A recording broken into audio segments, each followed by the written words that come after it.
Hello again, everybody. I'm your host, Felipe. You're watching The Basement Crawl with Katie Roman. Katie, say hi to the folks out there. Hi, everybody. It's me again.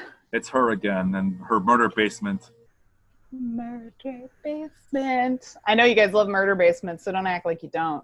I thought you were gonna move. That was When I move, I think I might still come over here and record in murder basement, honestly. You should.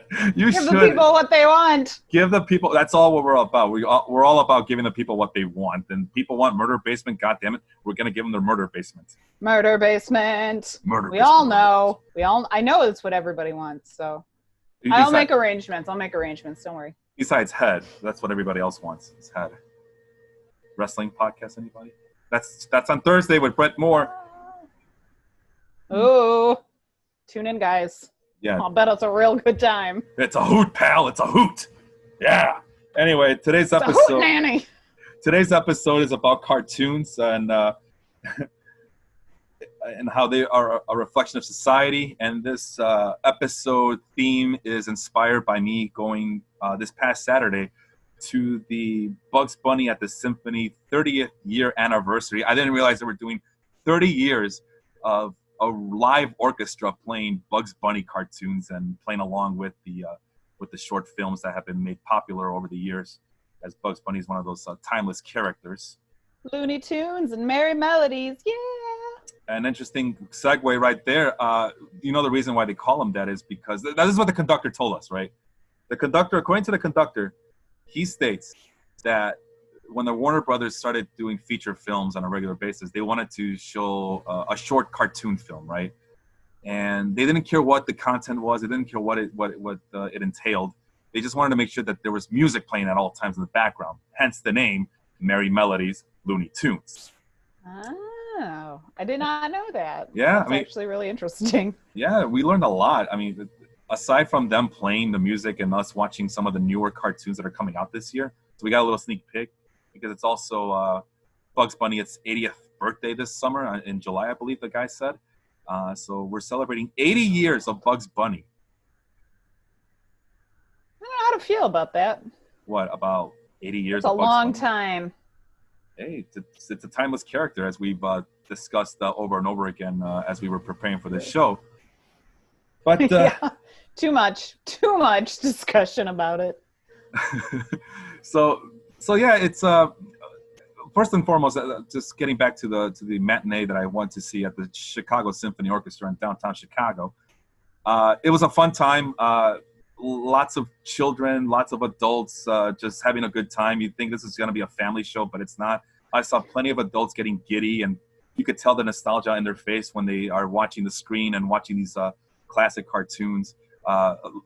Laughing hysterically. I thought, it's a symphony show, right? So we're thinking there has to be some sort of etiquette and polite society ethics that are involved here, and everybody's just cracking up. I'm cracking up. I couldn't help myself, and of course, one of the things that we talked about was, is it still relatable to the kids? And I'm here to tell you, yeah, kids still gravitate towards Bugs Bunny after all these years. So it was good to see some of, like I said, these classics. And one of the things that the conductor was explaining to us was how we were all getting, whether we knew it or not, did not know it, we were getting a master class in culture. Did he elaborate on that? Well, because we were listening to like all these classical compositions, That's true. They do use a lot of because Bugs was always that opera singer for Ride of the Valkyries. Yeah.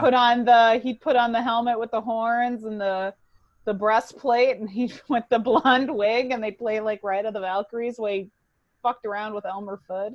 Yeah, and that was one of the things that they talked about. Like, not many people know that is it Wagner? Is he the one who composed I barely know that, as I have to get confirmation. Flight of the Valkyries, but we all know kill the wabbit, kill the wabbit, kill the wabbit, kill. We know that.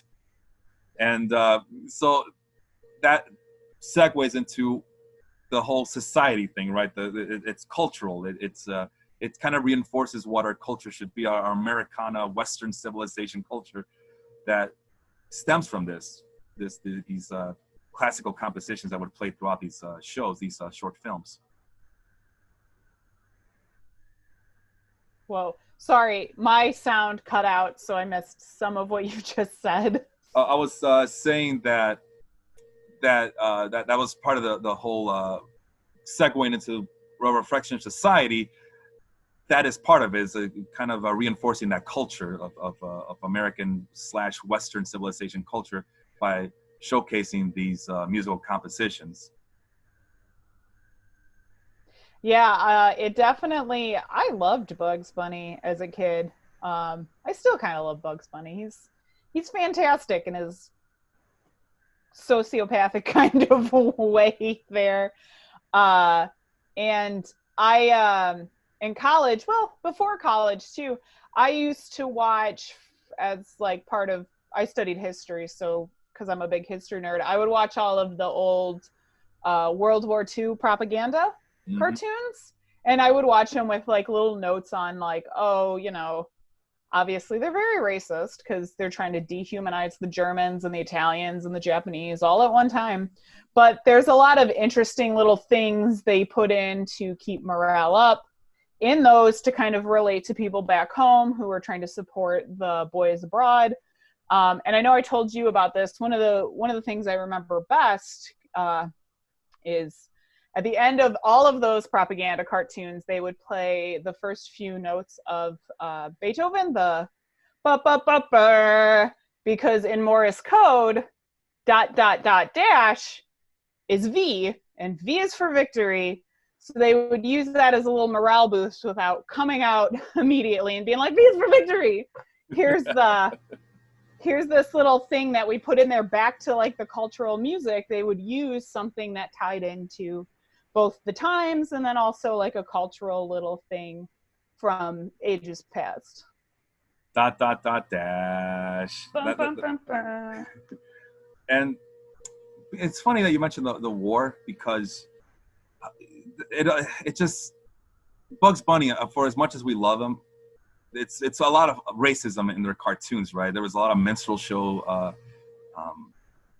factors that were involved as well. That as a kid I didn't know what it was. I just know that it made me uncomfortable.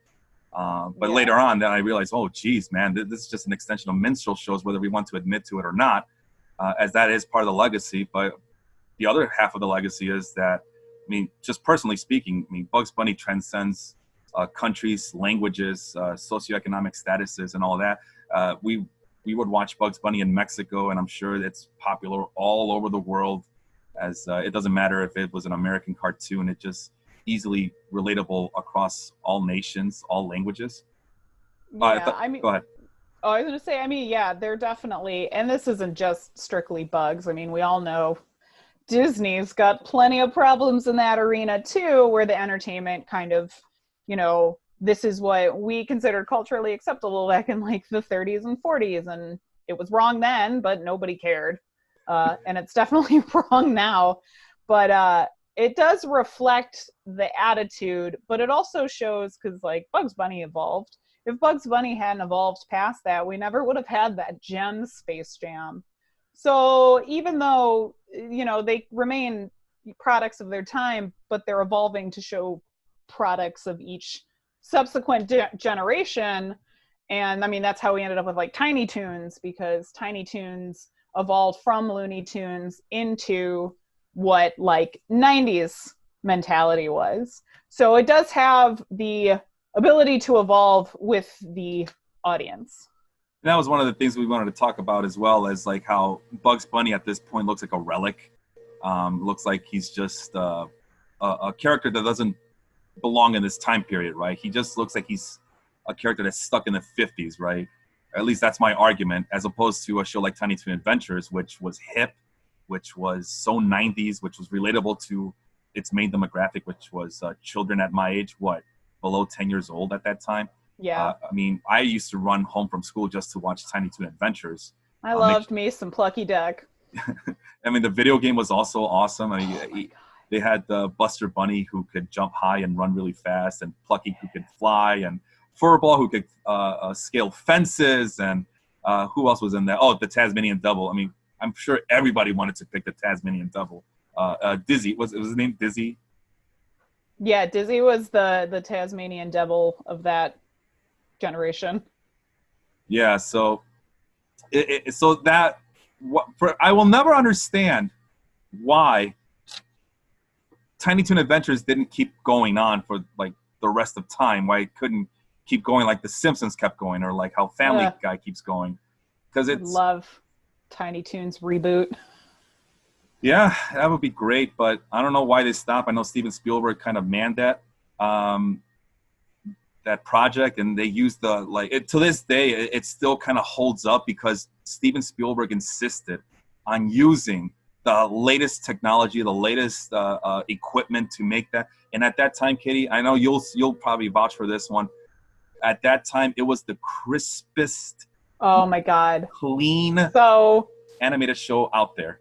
Loved it. I know we won't touch on it much because I know we didn't really prepare for it, but I did want to bring it up. Like that whole generation of cartoons that Steven Spielberg spearheaded, so like Freakazoid, Animaniacs, Tiny Toons, they all had that like nice, crisp, cutting edge, really witty humor that was perfect for kids and adults. And man, I love them so much. And they were so relatable to me as like a 90s kid too. Yeah, and you know, for their efforts, Tiny Toon Adventures tried to kind of do the same thing that Merry Melodies and Looney Tunes try to do with the classical music. There was episodes where they would call back on the music of like the 50s and 60s. You know, that's how I knew about the song Yakety Yak. Oh my god! They did a musical episode and they were playing these songs from the 50s and 60s, and they also did like a lot of, even though it was for like kids of our age, they did a lot of like classic movie callbacks too, because I remember they did it was What I Did on My Summer Vacation, and they did a Deliverance callback for like half of that, and they had that possum that just played the banjo the whole time. I was like, oh my god, inappropriate. Well, you know, once you see Deliverance. Wendy has something interesting to say, and this is what I was thinking too, but I kind of didn't want to say it, but since she's saying it, she's mentioning how the reboots are not the same, which is true. You can't get the same voice actors, you can't get that same crew that works so perfectly together to kind of reinvent those cartoons. But I mean, I don't know, but I would still love to see it because it's just a nice extension. Well, first of all, you got the nostalgia factor working for us, right? And second of all, I mean, it's right. I mean, we're talking about it like it's still on. You know, I wouldn't mind seeing what ended up happening to all those characters. I mean, they were at the university when. Oh my god, Looney Tunes! What was it? Looney Tunes University? Acme University. Acme University. And I think the other one was Perfecto. Right, Perfecto University was the rival school. Oh yeah, I forgot they had a rival school. Yeah, I mean they had everything. Everything was. I mean, Katie, everything was detailed. Beautiful. Everything was. And like, go ahead.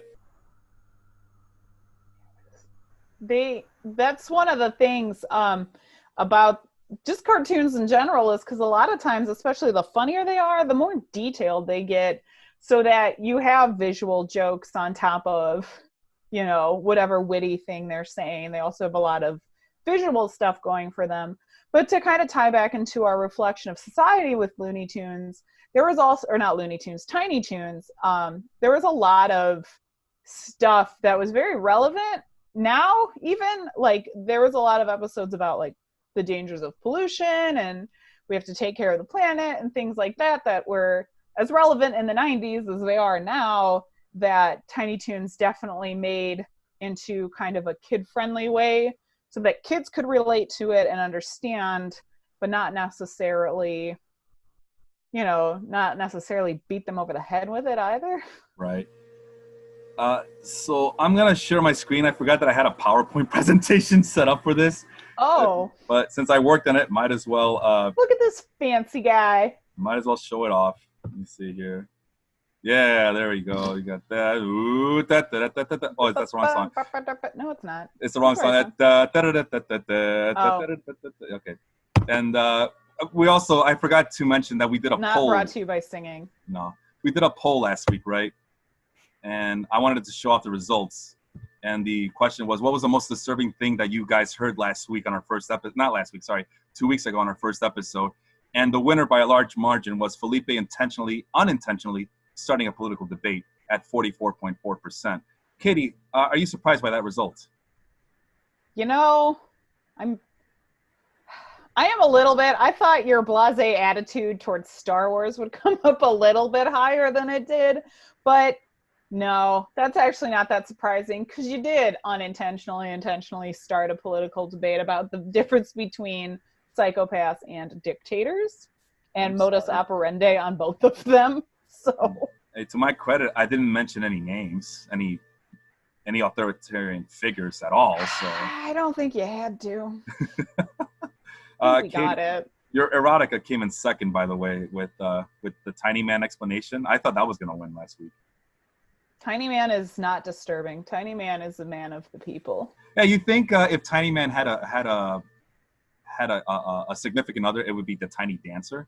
He did have a significant other. It was in the sequel. Oh, okay. I didn't know there was sequels to this. I thought it was just that one-time thing.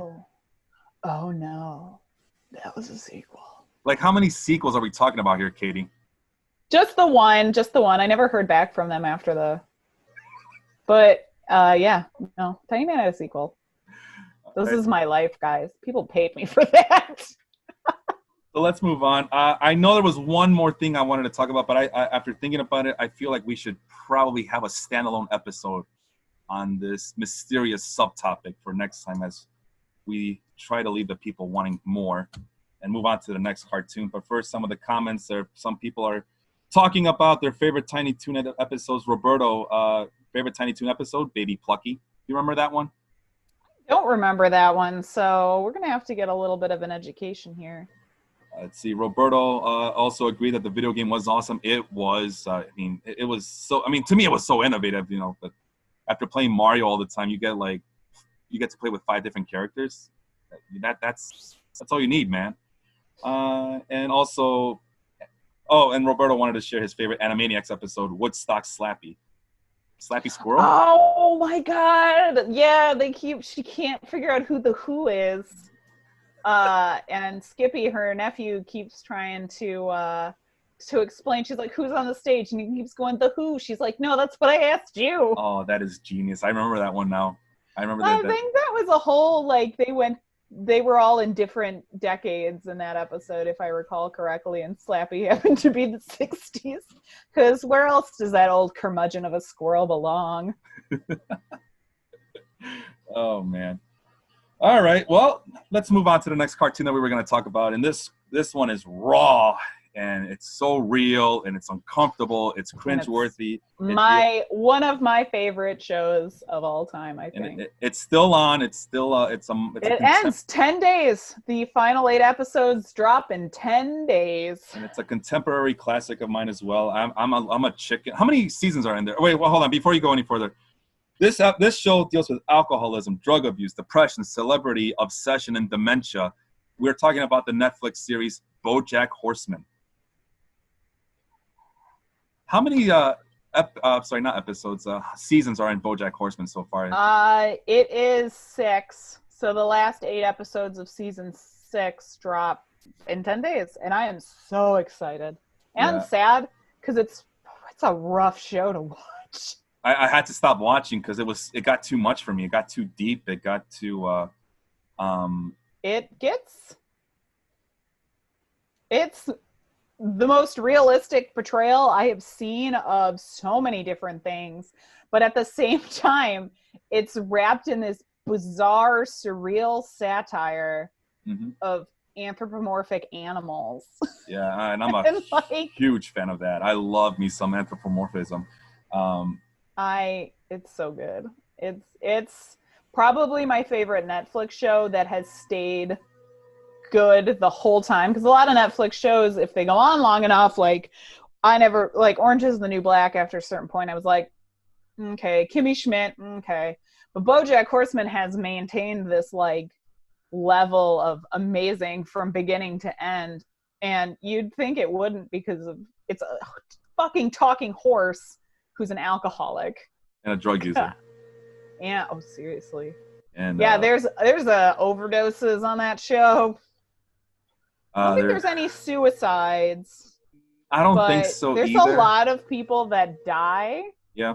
that leave without BoJack getting any closure. It's also statutory rape, which made me feel uncomfortable until You the know, new. I actually wrote a blog post about that Okay. because there's a very interesting thing that they do on this show that I had to go back and think about it. So in a lot of shows, when your main character does something kind of sketchy and shitty, it's always like, oh, you know, she wanted it, or she came on to me first, like that kind of thing. Yeah. And in BoJack always takes responsibility for what happened. He Yeah. never blames her for it. He's like, I was the adult, Mm-hmm. and I messed up, and I don't know what would have happened if her mom wasn't there. So they're very careful to make sure BoJack never puts the blame on a 17-year-old girl. Yeah, and you're right. Yeah, they never went through with it, right? Because the mom. No. Okay. And they make a point. I even looked it up because I was like, that can't be real. So she's 17, so technically that is the age of consent where she lived, but it's still gross because she's still 17, and he knows that because that's not the age of consent everywhere. Yeah, because he's also like in his 50s. He had to. He went to New Mexico for this, right? Is that what it was? Yeah, he was in New Mexico visiting an ex-girlfriend. Not even an ex-girlfriend. It was like an old friend. It was a friend's ex-girlfriend. Yeah, and that weird dynamic, and you're thinking, oh, well, he's just there to try to make himself better, or not just that, but spark the flame between him and that old friend. And it turns out he gets attracted to a younger version of that friend. But yeah, it made me feel icky.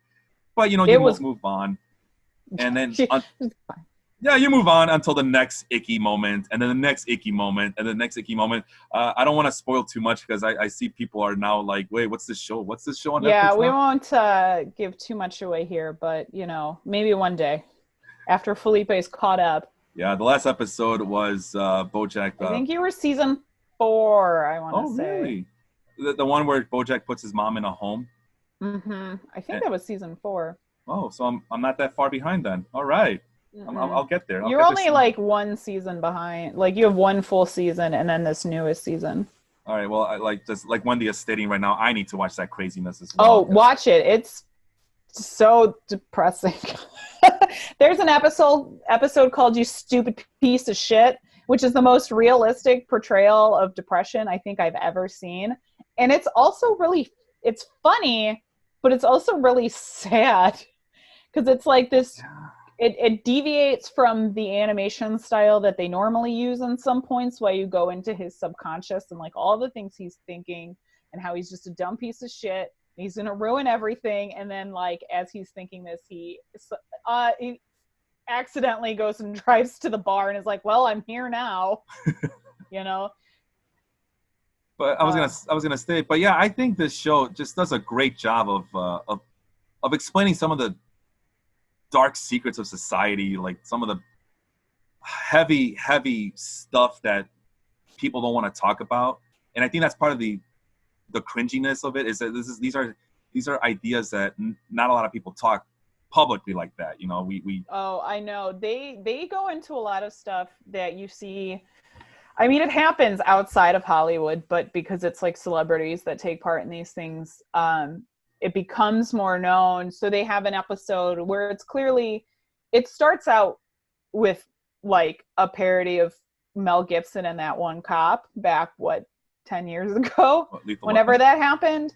And it's like this actor who verbally abuses a cop, and then he keeps getting into different trouble, and you can tell like which male celebrity is being lampooned. And people keep forgiving him because they're like, oh, he's so sorry this time. Like our entire nation has been gaslit by abusive men in power that we're just like, no, it's okay. Like we keep giving Johnny Depp roles and shit. That kind of stuff. Like he learned his lesson. So there's a lot of that on there too, because BoJack is one of those abusive assholes, and they keep giving him chances, and he knows he doesn't deserve it, but he keeps getting them. And it's very like, you want to hate him because he's a scumbag, but you also feel bad for him because he's failing himself as much as he's failing everybody else. And isn't that just life in general? We all have that friend who keeps messing up, but we feel obligated towards that person because of history or because we like him. We know that that's not really him. So, but we'll give him an umpteenth chance just because, I don't know, he's a good guy, or he or she doesn't mean it, or she's a good girl, or she just needs a little bit of guidance, and it just becomes this cycle. And that's what this show is. It's just a bunch of cycles. And I guess that is life in general. It's just one cycle after another, isn't it? Yeah, and like at the same time though, because the dementia episodes are heartbreaking because they're essentially from the perspective of his dementia-ridden mother, and so there are people who don't have faces or who are scratched out. Her mom had a lobotomy, so she's just a shadow with a scar right here. And it's all the past and the present keep melding together because she can't differentiate between the here and now versus the past. What part of the past is she in? And I read an article when that season first dropped that people with family members suffering from dementia were like, this is the most accurate portrayal I think I've ever seen. And it's on a cartoon where all of the paparazzi are birds that whenever like a car backfires, they all fly away. So like that should give you an idea of what the tone of this is, because there are a lot of animal sight gags on that show. And again, it goes back to what I was mentioning with the other cartoon, Tiny Toon Adventures. It's like the attention to detail. Everything's well thought out. No stone is left unturned. Everything has purpose, and there's a process to all this madness. And like I said, and I wanted to piggyback on the dementia aspect of this show. I mean, I personally work in the medical field. I've been working in the medical field since, I don't know, 2008. Oh, and yeah, you see some things, and that is one of them. Is I would have to agree with that article that you mentioned, with that family that's saying that this is an accurate portrayal, because yeah, you see it firsthand. Like, these people don't know half the time who they're calling. They forget their pills. They forget what time they're supposed to go see their doctor, and it is absolutely heartbreaking. And it's I think that's why it's one of those where I'm like, I can't do this anymore. I need a long hiatus. Unfortunately, this is longer than I intended it to be, but I think that's part of it. It's too real. I mean, I want to watch cartoons to kind of turn my mind off. I think that's why it's not a show to turn your mind off. No, that's why I mentioned to you that other day that's why I still watch Family Guy, because it's one of those where I can just unwind and just look at the gags and forget about continuity and whatever. But this one, I have to be like mentally prepared and psychologically prepared for the mind fuckery that it's going to do to me. The same way. I feel the same way about season 3 of Rick and Morty, where it just got like, first show that's about interdimensional travel and a drunk ass grandpa. That show got too real after the creator's wife left him, and I'm just like, no thanks. Yeah, and I'm good. And I would love to devote an entire episode to just Rick and Morty, because that's one of those where it's the opposite, right? Because it's more philosophical, it's more sci-fi. It's the complete opposite of what. I mean, I guess there is some reflection of society, but it's also a lot of, like, the satire is so in your face because Rick is so in your face that it doesn't. But there's a lot of. Yeah. No, go ahead. Oh, I was gonna say the episode. I think it's the season 3 opener with Pickle Rick. Yeah. That episode when he go to therapy is like, like when Susan Sarandon's therapist is like, you think you're so smart, and for everybody else this is just work, and like she just like lays it all on the line, and it's so real, and I'm just like, I don't want to watch this show anymore. Yeah, that was an uncomfortable one, because he not only I think I could, but that's the episode with Jaguar.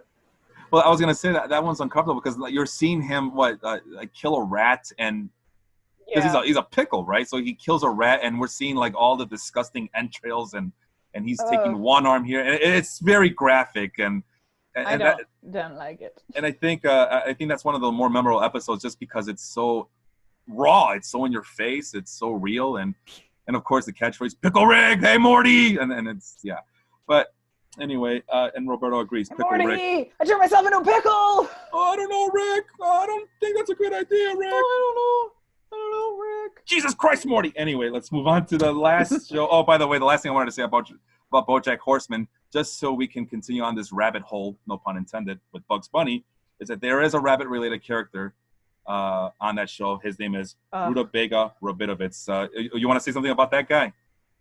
He's a scumbag. He's like the douchey asshole from your high school that just used everybody to get their homework done. Yeah. Or, you know, if they had a car to drive him around, but he's never really your fucking friend. They were just a douchebag that used everybody, but they were so charming, you fell for it, you know? Yeah, I gotcha. And that's what this episode's about. Cartoons, a reflection of society. We all have that asshole friend who uses you. And again, to go back to what I said, it's a cycle. It's a circle of life, right? We keep coming back to those people because of some sort of weird connection. Some you know, emotional or nostalgic, like, well, they weren't this much of a douche when I was a kid. Yeah. Well, no, we were just at the beginning stages of this person's douchebaggery is what it was. And now we're just seeing the full product, and we're so deep into the forest that we can't see it for the trees, or however that cliche goes. I'm really bad with cliches. I'm like the George W. Bush of cliches. You know what? Let me explain something about this. Like, at first, I was purposely messing them up because, like, now you've fallen so far into, now you don't know how to get back out. I figured, well, I'm Mexican. Screw these American cliches, whatever. I'm gonna butcher them and make fun of them and make jokes about them, and I've completely turned into George W. Bush because I'm really bad at memorizing all these cliches. I'm really bad at that. But anyway, let's move on to the okay. It will be okay. Moving on to the last show that we wanted to talk about, the last one, and this is easily one of my favorite, if not my very favorite. I'm rewatching it with my wife all over again. And after watching, I think we're in season 5 already, rewatching this show. And after rewatching it, I finally realized that this is easily my favorite animated TV show of all time, and probably my top 3 favorite TV show period, comedy period. And it's King of the Hill. Yes. King of the Hill, one of the most brilliantly written and underrated shows I think I've ever watched. I mean, who's going to deny Mike Judge of this title, right? I remember my mom was like, I don't think we should watch this show when it first came out. I think, I don't know, I might have been in like 5th grade or something. Mm-hmm. My mom's like, it's from the dude who did Beavis and Butthead. And we watched it. And I'm like, this show is brilliant.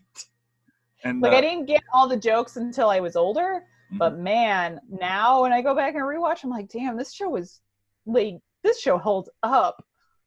Like, I'm telling you, I'm watching it all over again, and like it's brilliant. It's even more brilliant than what I remembered.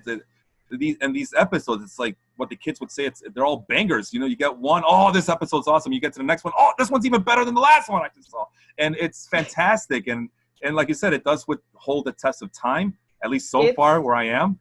I'm not sure about the most relatable middle class America show I think I've ever watched.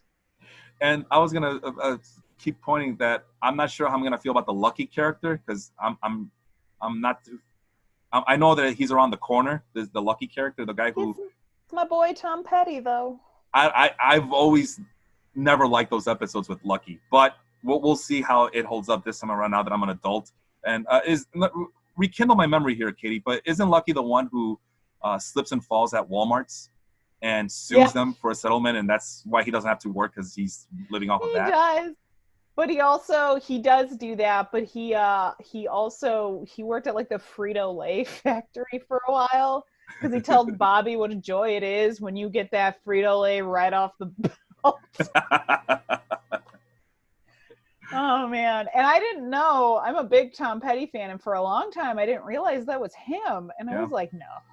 I didn't know until you told me the other day. There's a lot of people who did cameos on that show.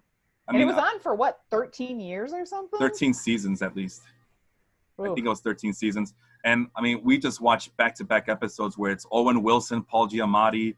I mean, it's like just a who's who of acting. And I just wanted to point out that we wouldn't expect anything less from the creator of Office Space, who just won our 2019 best comedy movie of all time right here. So congratulations, not just to that movie, but to all you Pop Culture Life members who did the right thing and picked Office Space for the victory over any of these other crappy movies that you guys call comedy movies.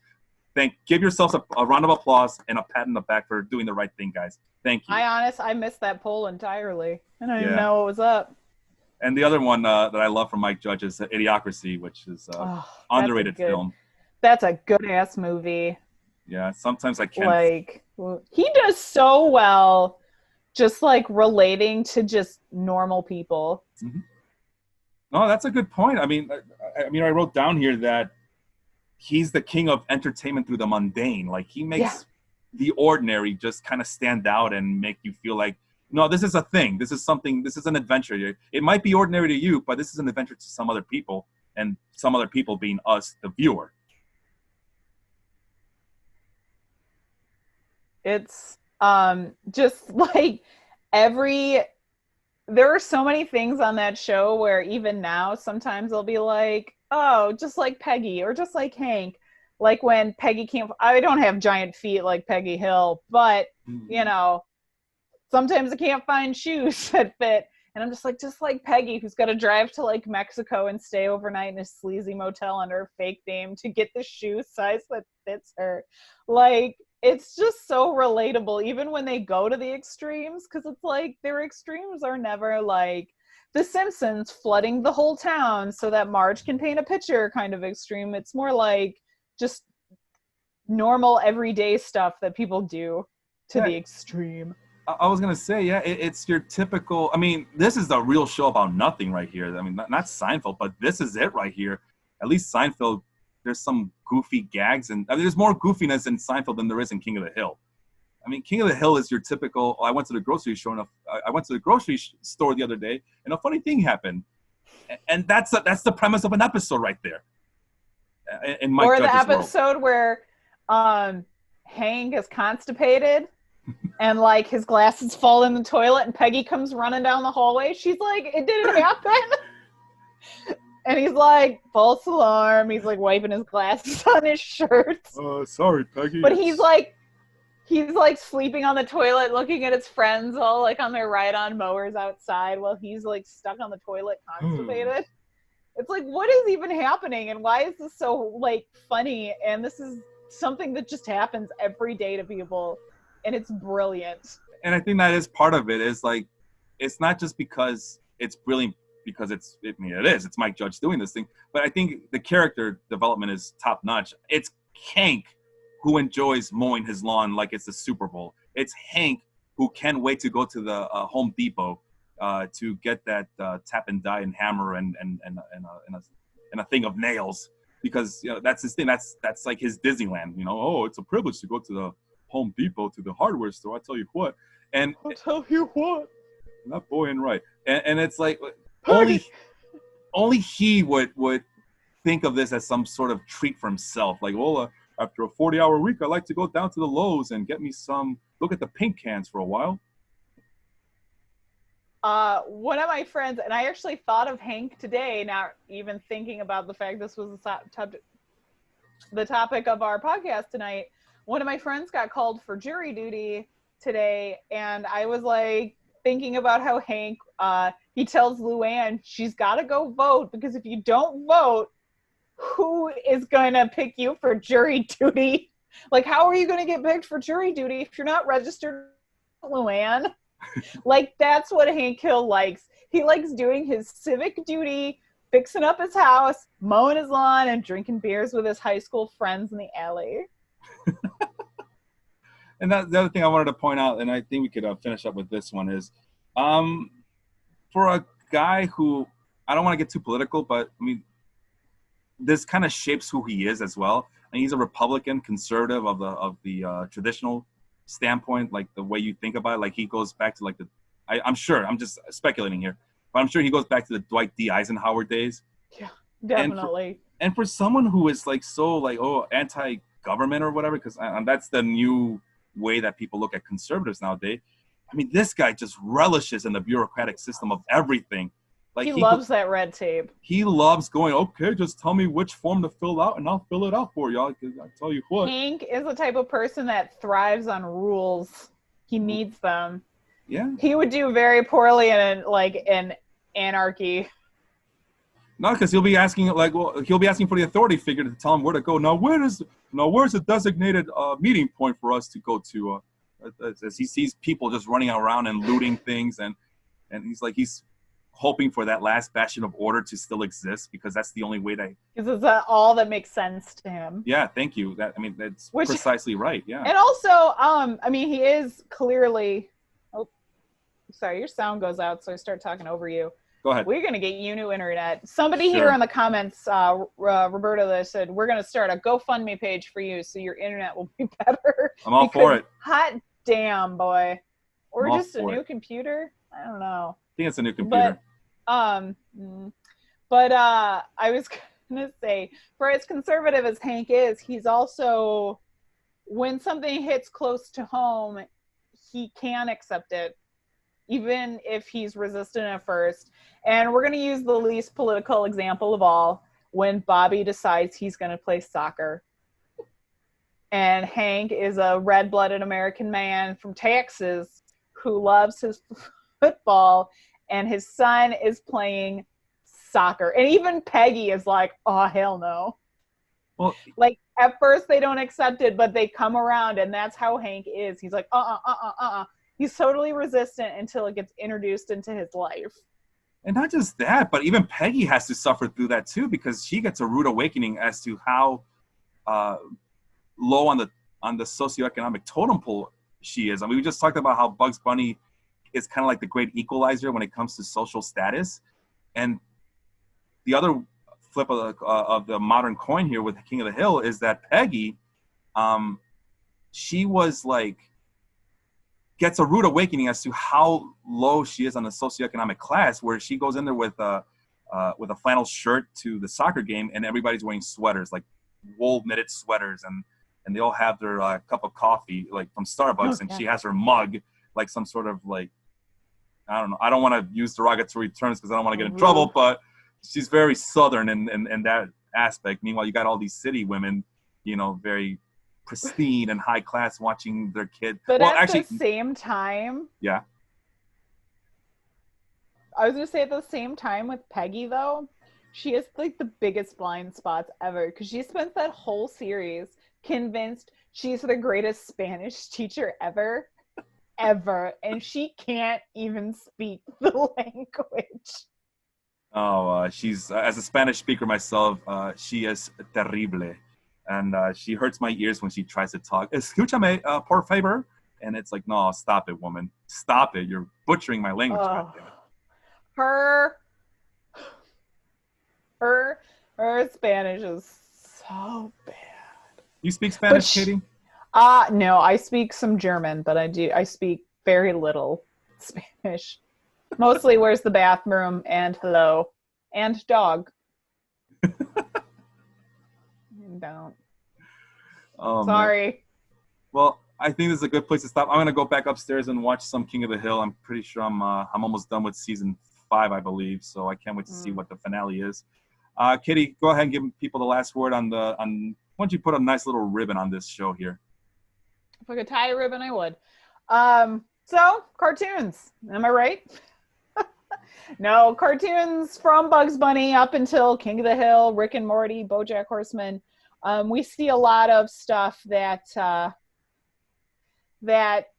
mirrors our society, even if it's a little bit distorted, like a funhouse mirror. We go from the absolute ridiculous of kill the wabbit with an anthropomorphic rabbit and a bald hunter who can't find his ass from the hole in the ground, to the completely out there but somehow grounded look at daily life and the obsession with celebrity and mental illness that is BoJack Horseman, to just the absolute mundane, most relatable family on television in King of the Hill. And they're all in their own way. They do kind of represent the different facets of society, and like our obsession with things and like the absurd nature of just being alive sometimes.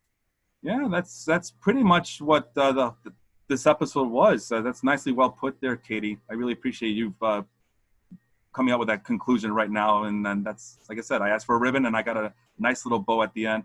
Just one quick last comment. Roz my wife Roz is stating that we better recognize that Peggy Hill is the #1 substitute teacher for a reason. So I guess. Was it like 5 years running? I thought it was 3 consecutive years. And oh yeah. She's what is it, like 95, 96, and 97? I mean, she's like something like that. She was a Chicago Bulls of Spanish substitute teaching, I guess. And I believe some of those awards were at the same time the Bulls were winning. So yeah, that's totally why I mentioned wrong. it. Yeah, that's why I mentioned it. Oh, good Peggy. Times. Oh, Peggy. Anyway, thanks everybody for coming out and watching us live, and we'll see you soon enough. Oh, that's right. I wanted to mention. I know there's a food thing tomorrow as well with Johnny and Matt Whelan, and we also have the Oscars show February 9th. I believe it's at 5:30 Eastern, right? Yes, I believe that's when it's starting. So yeah, Jake, Aaron, Katie, and I will come together and talk about the biggest night in show business, the Oscars. And we'll talk about how I've only seen one of those movies that has been nominated for Best Picture, and that is Jojo Rabbit. Oh yeah. Feel free to talk about that one. I'm kind of conflicted. Oh, speaking of rabbit, we start with a rabbit, we finish with a rabbit. But we'll save that conversation for some other time. Katie, thank you so much for coming out tonight. Thanks everybody for watching. We'll see you soon. Bye. Good night.